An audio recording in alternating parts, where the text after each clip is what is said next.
मामा जी,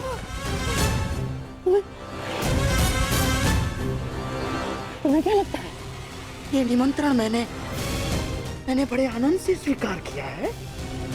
हैं? ये लगता है तुम्हें? मेरे मन से पूछो, मेरी आंखों में देखो दुर्योधन, तुम्हें उत्तर मिल जाएगा। कितना बड़ा अपमान है ये निमंत्रण मेरे लिए, ये निमंत्रण। परंतु यदि इतना बड़ा अपमान था मामा श्री, तो निमंत्रण स्वीकार क्यों किया मामा श्री? क्योंकि एक अपमान का उत्तर देने के लिए अपमान को स्वीकारना पड़ता है दुर्योधन। ये विवाह, ये संबंध, ये निमंत्रण मेरे लिए उस कृष्ण का प्रहार है दुर्योधन। प्रहार, बड़ा दुखदायी प्रहार है, और उस प्रहार का उत्तर देने मुझे जाना होगा दुर्योधन। और मैं जाऊंगा।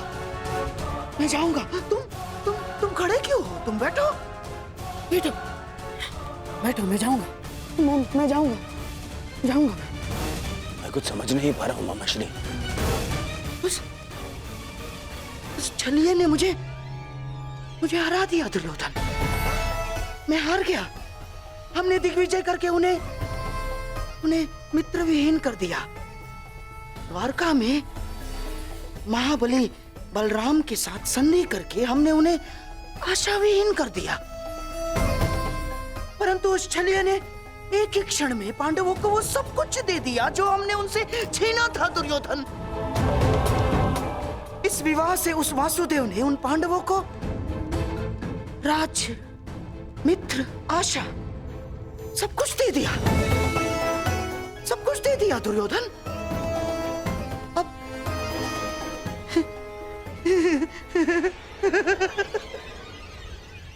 अब तुम्हारे समझ में आया कि उस छलिए ने हमारे साथ कैसा छल किया है।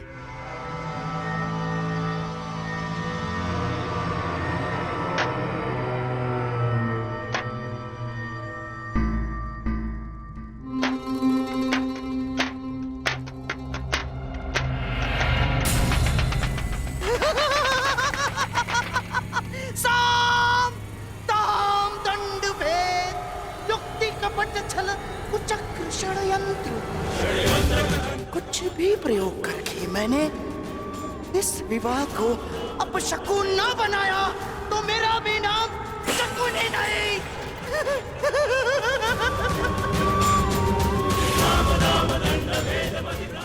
मेरी प्रतिज्ञा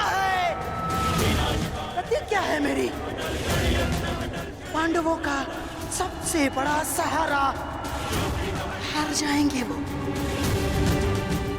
उस छलिए को शकुनी का उत्तर मिलेगा दुर्योधन, इसी विवाह में मिलेगा। 13 वर्षों के वनवास ने न केवल तुम्हारे संयम और पराक्रम को धार दी है युधिष्ठिर, 13 वर्षों की इस अवधि में कठिन परिश्रम और परीक्षण के पश्चात तुम्हारी अगली पीढ़ी भी युद्ध कौशल में कुशल हो गई। अब तुम सबका वनवास पूर्ण हुआ। अब समय आ गया है अपने वनवास रूप तपस्या का फल पाने का, और वो फल है तुम सबके पुत्र।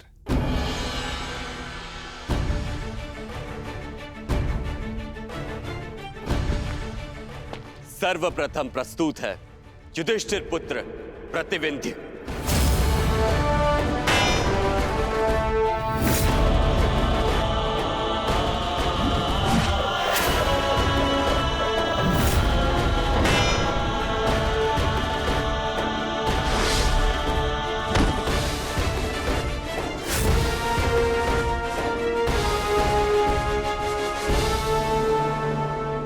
अब प्रस्तुत है भीमपुत्र सुत्सोम।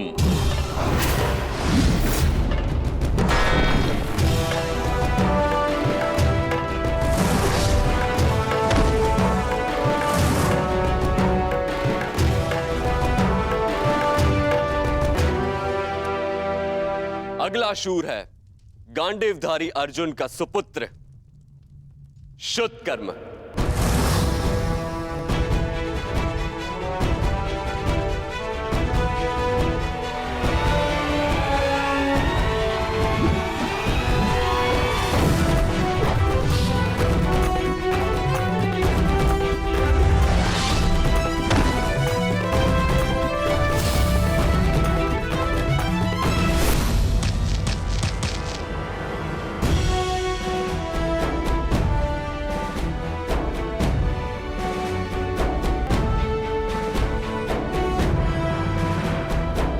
और अंत में नकुल पुत्र शतनिक और सहदेव पुत्र शुद्ध से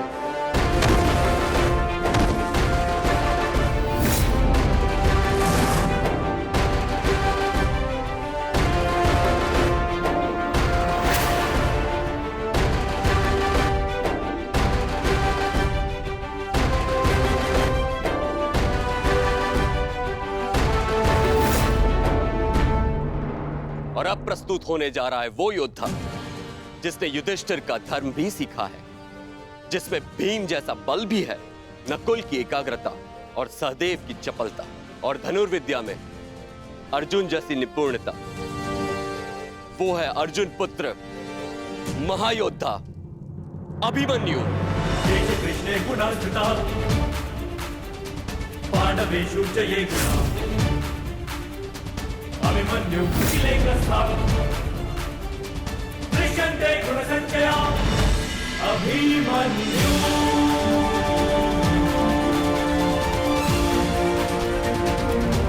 अभिमन्यु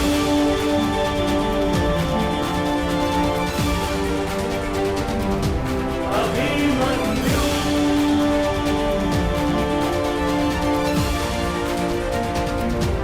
अभिमन्यु।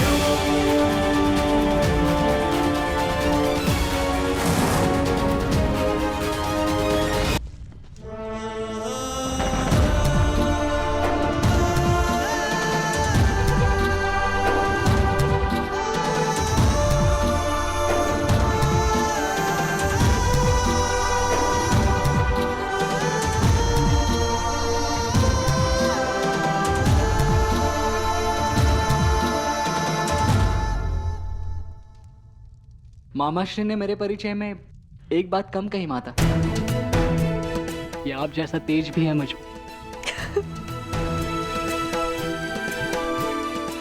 प्रणिपात।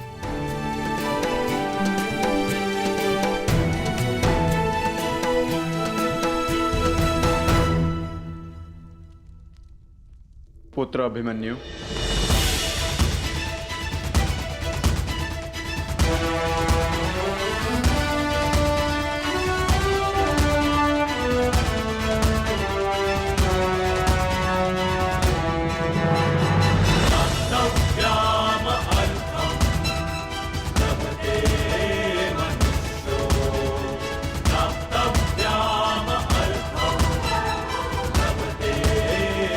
पिताश्री।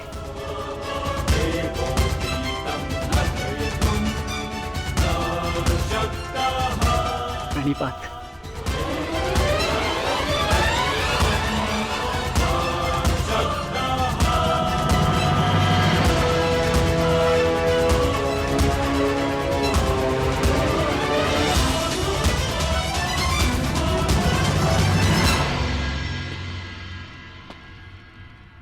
श्री बलराम, मुझे समझ में नहीं आता कि मैं आपका ऋण कैसे चुकाऊंगा। आपने और माधव ने अभिमन्यु को अद्भुत प्रशिक्षण दिया है। ऋणी तो मैं हूं अर्जुन कि मुझे अभिमन्यु जैसा कुशल शिष्य मिला।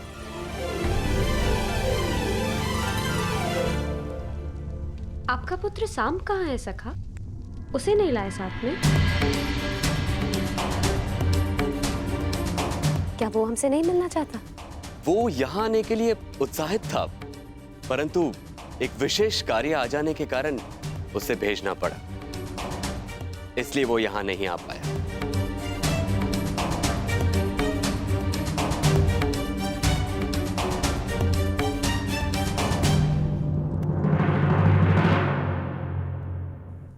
मेरे प्रिय, मैंने सदा ईश्वर से यही मांगा कि फिर से एक बार आपसे भेंट करने का अवसर मिल सके।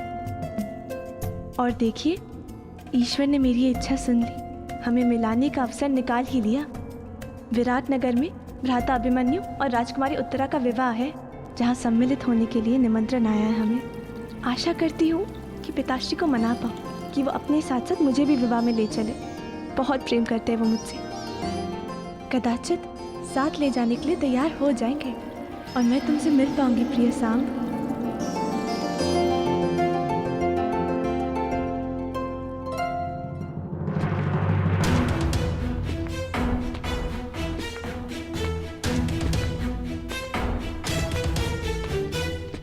मैं हमेशा से चाहती थी कि मैं और तुम ऐसे ही किसी विवाह में मिले और साथ साथ स्वप्न देखे कि हमारा भी विवाह ऐसे ही जल्द से जल्द हो। समझे? मैं जानती हूँ कि आप इस विषय में गंभीर हैं। आप क्यों ना एक बार अपने पिता श्री वासुदेव कृष्ण से बात करें? मुझे विश्वास है वो अवश्य स्वीकारेंगे।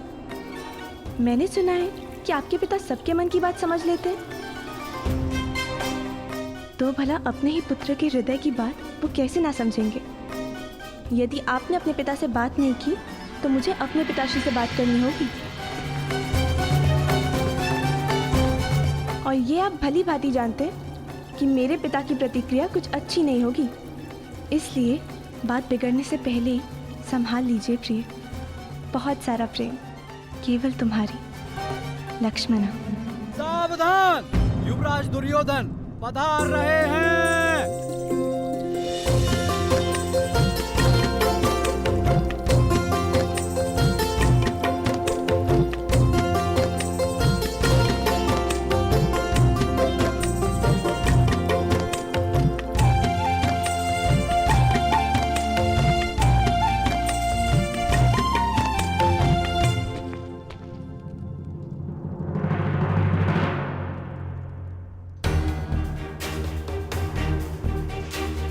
लक्ष्मणा,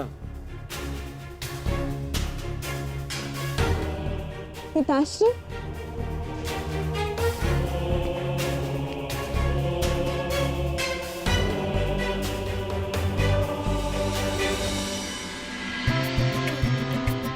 सदा प्रसन्न रहो पुत्री। प्रणीपात। अरे, हमारी पुत्री तो प्रतिदिन और भी ज्यादा सुंदर होती जा रही है। लगता है शीघ्र ही स्वयंवर रचना पड़ेगा आपका। युवराज की जय हो, राजकुमारी की जय हो।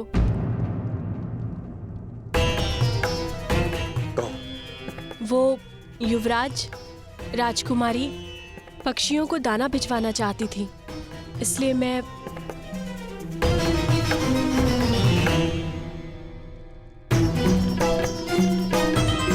हाँ हाँ, दे रहे हैं ना।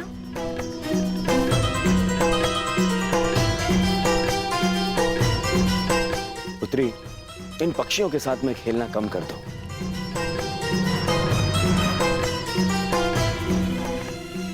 और अपनी माता से संसार और हरणवार की सीख लेनी चाहिए।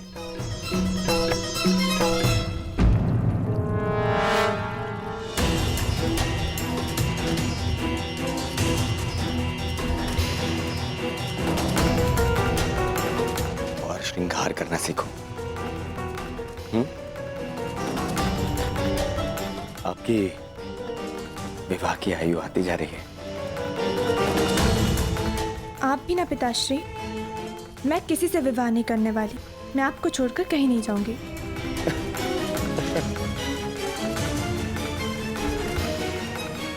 विवाह तो हर कन्या को करना ही होता है, और फिर अपने पिता का घर छोड़ के जाना होता है। नहीं,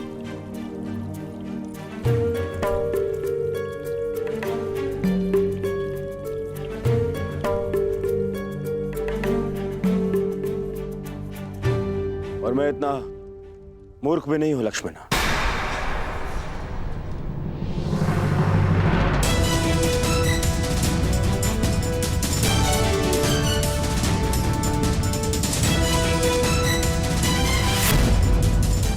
आपको लगता है कि आप अपने पिता से कुछ भी छुपाने में सक्षम हैं?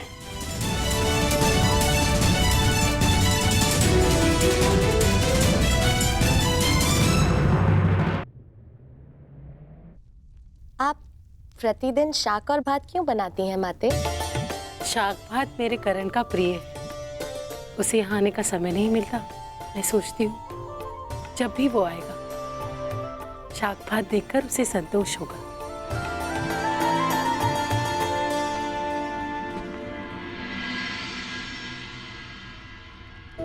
कर्ण,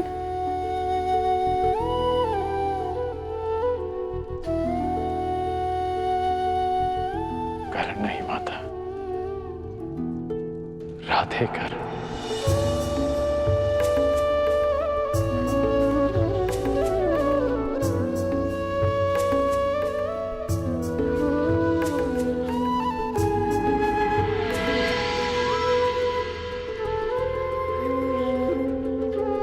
कैसी हो सुप्रिया? जी ठीक हो। कितना स्मरण किया तुम्हें पुत्र, परंतु तुम्हें अपनी माता की याद ही नहीं आती। माता ऐसा मत कहो, बहुत याद आती है। आइए माता।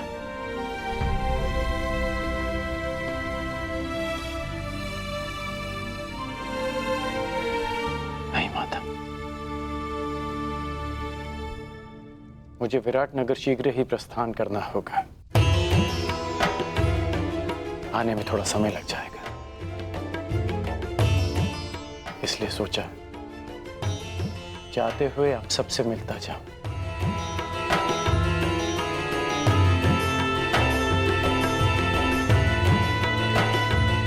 किसे खोज रहे हो पुत्र?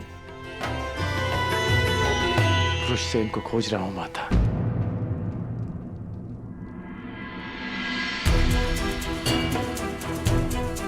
बहुत समय हो गया उससे मिले। बहुत बड़ा हो गया होगा ना मेरा पुत्र? हाँ पुत्र, परंतु वो कहीं बाहर गया है। याद होता कि तुम आने वाले हो, उसे कहीं जाने ही ना देते। अच्छा, बाहर क्या? माता, उसे आने में अधिक समय लग जाएगा क्या? कदाचित आज तुम उससे मिल नहीं पाओगे। नहीं माता, मुझे उससे मिलना है। पिछली बार भी विराट युद्ध से पहले जब मैं यहाँ आया था तो उससे नहीं मिल पाया था माता, परंतु इस बार मैं उससे अवश्य मिलूंगा। ठीक है, मैं अपने पुत्र की यही प्रतीक्षा करता हूं। अन्यथा यदि आपको पता है कि वो कहां गया है तो आप मुझे बता दीजिए, मैं वहीं जाके उससे मिल लूंगा।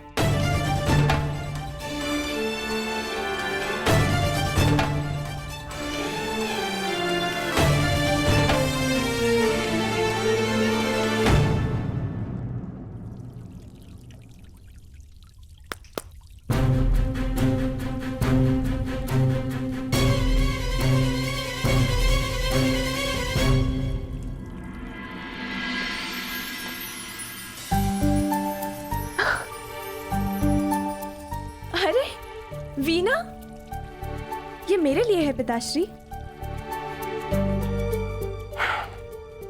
आपने अपनी माता से यही मांगा था ना? पिताश्री, इसे सीखने की अनुमति है? अवश्य, क्यों नहीं? आप अपने हर एक निर्णय लेने के लिए स्वतंत्र हैं। जो चाहे आप कर सकती हैं। पिताश्री, वो मैं आपसे कुछ मांगना चाहती हूँ। मुझे भी आपके साथ विराटनगर चलना है।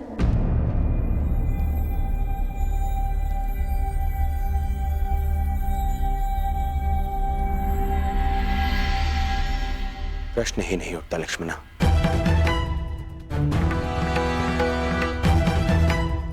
वहां वो पांडव हैं, मेरे शत्रु, और वो छलिया कृष्ण भी होगा।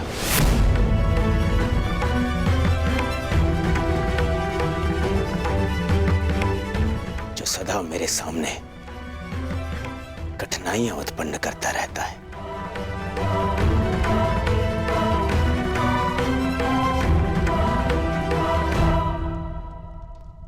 मैं अपनी पुत्री को किसी भी संकट में नहीं डाल सकता। परंतु पिताश्री, आप ही ने कहा था कि आप हमारी प्रत्येक इच्छा पूरी करेंगे। अवश्य, परंतु जानबूझकर आपको संकट में तो नहीं ढकेल सकता ना। आपकी सुरक्षा मेरा कर्तव्य है।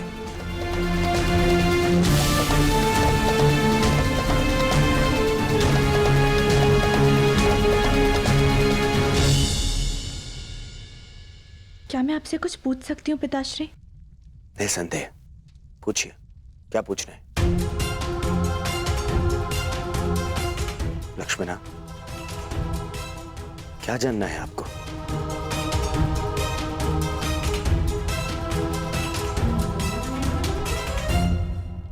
कुछ नहीं, फिर कभी पिताश्री।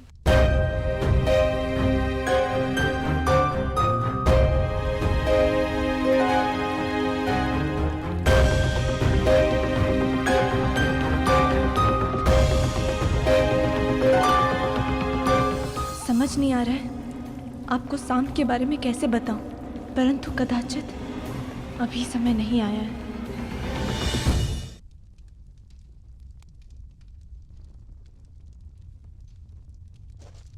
क्या हुआ? आप दोनों इतना विचलित क्यों हैं? कुछ नहीं पुत्र, सब ठीक है।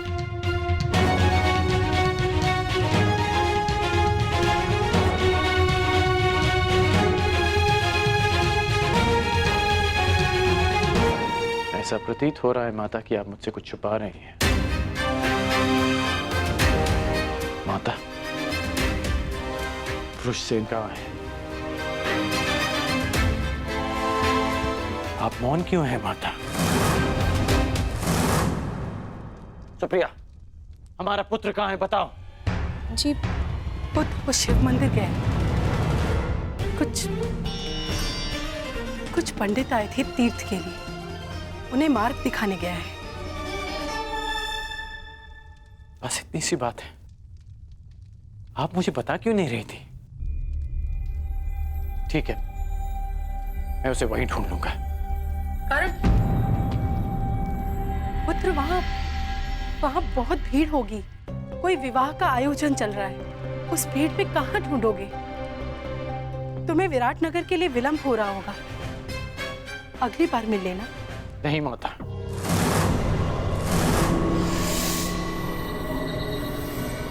मैं इसी बार उससे मिलूंगा। मैं शिव मंदिर जा रहा हूं माता। प्रणिपात।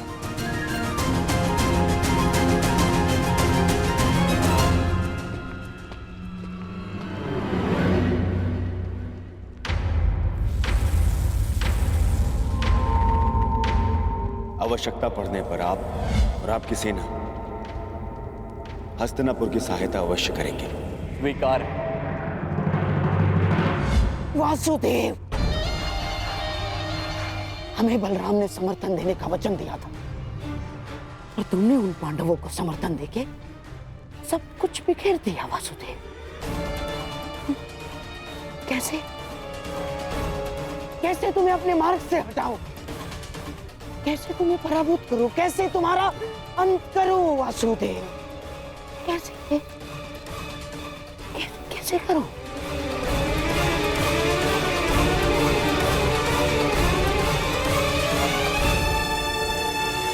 क्या?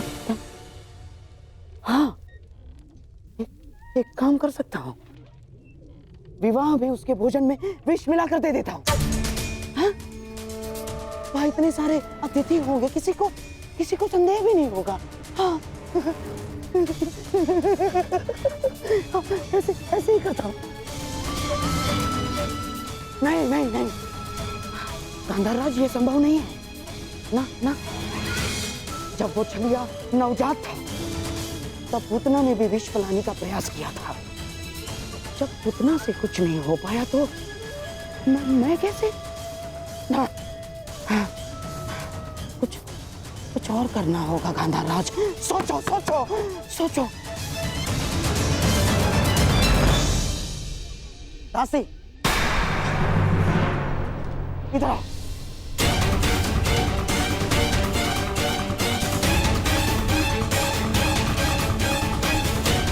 सुना नहीं तुमने? जाओ मेरे लिए मदिरा का प्रबंध करो, जाओ।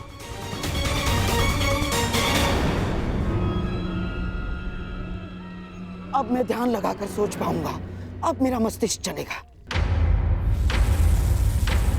अभी तक यहीं खड़े हो तुम? सुना नहीं तुमने? जाओ मेरे लिए मदिरा लेकर आओ, जाओ।